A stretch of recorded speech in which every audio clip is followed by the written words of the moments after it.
Baik, Assalamualaikum warahmatullahi wabarakatuh.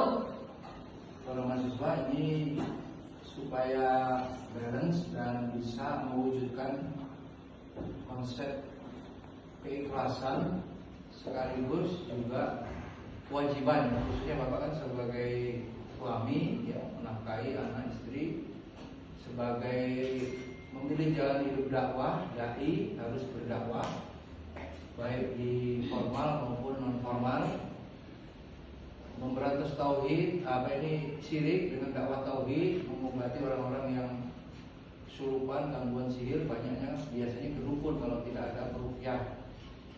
Nah, semua itu kegiatan-kegiatan yang bersifat sosial kemanusiaan, juga nuansanya sulit untuk dihitung secara konkret bayarannya. Sementara sebagai suami juga harus menafkahi dan punya tanggung jawab untuk kesejahteraan, ya kan? Sewajarnya orang hidup ya, tidak berada dalam garis kemiskinan yang kemudian ustadznya itu jadi beban umat, kan gitu.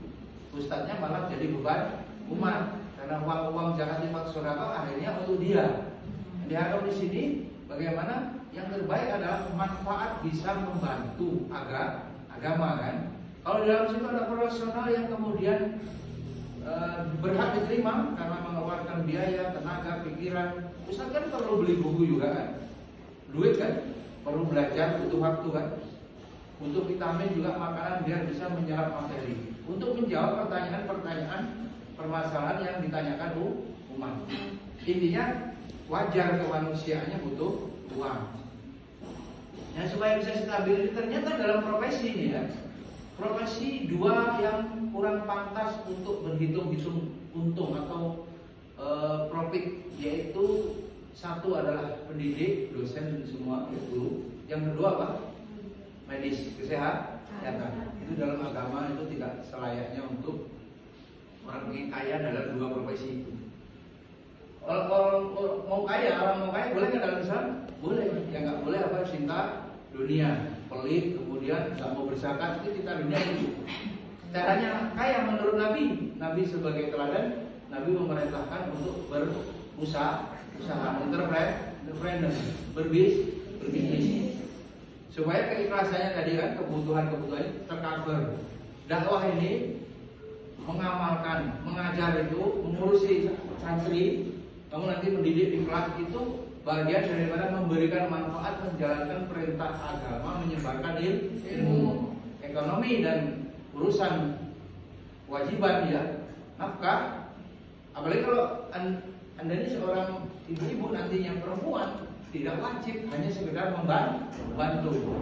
Yang bapak ini sebagai laki-laki tanggung jawab suami memang yang menafkahi.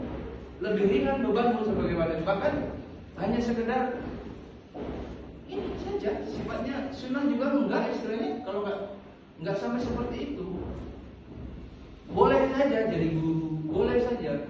Tapi kalau karir ya, tapi kalau kamu kuliah pintar untuk supaya bisa mendidik anak-anakmu, ya itu memang tanggung jawab sebagai apa? Orang tua yang mendidik anak. Perintah ku ampusaku wa ahliku naro. Tapi wanita bekerja berkarir yang itu untuk menjadi tulang punggung, kamu tulang rusuk bukan tulang punggung. Suami yang harus bertanggung jawab. Kalau dilarang suami yang bekerja ya sudah, karena bukan kewajiban. Bagus kalau ini paut-paut ya. Kalau yang gede-gede kan kamu bisa ketemu sama mahasiswa atau ini apa? Bukan mahram gitu kan. Itu yang bimbingan kan ada juga pelecehan macam-macam kan. Di kampus di Bogor kan ada pelecehan itu. Dosen laki-laki meminta foto bugil mahasiswinya. Ada itu beritanya, ya kan? Itu karena bimbingan apa? Skripsi atau apa. Oh, perempuan aman kalau ajaran anak nggak ada urusan apa? Ikhtilat yang membahayakan. Itu tadi ya, bahwa keikhlasan itu harus ditopang dengan keseimbangan. Tadi ada video yang disampaikan pentingnya kecerdasan finansial ya kan. Bagaimana punya passive income. Itu loh, caranya supaya stabil itu. Berdoa kepada Allah, setiap punya penghasilan tidak boleh dihabiskan semua untuk biaya hidup dan ditabung, kumpul bisa belikan yang bisa menghasilkan pasif income untuk menopang kamu sebagai guru itu punya kebutuhan, tidak bayang-bayangin gaji, gitu. Perjuangannya berat, ya. Supaya apa? Kelas. Kalau dia ngajar sudah kebayang mau gajinya berapa, kemudian nanti apa? Untuk kebutuhan itu sudah kebayang, niatnya sudah campur-campur begitu. Meskipun halal, pengen dibayar gitu.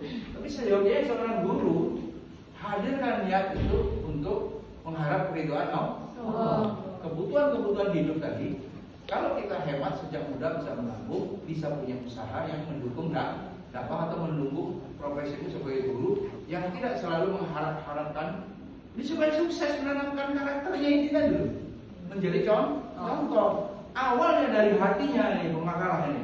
Hatinya apa yang kau cari? Tujuanmu hadir di sekolahan itu untuk apa? Itu menentukan. Nah, caranya begitu ya.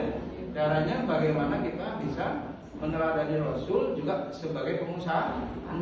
Caranya apa? Pengusaha yang pasif income. Profesional kan dengan mengajar dan tidak kebayang-bayang ingin uang dari situ. Baik, terima kasih untuk tambahannya. Assalamualaikum warahmatullahi wabarakatuh. Berapa menit?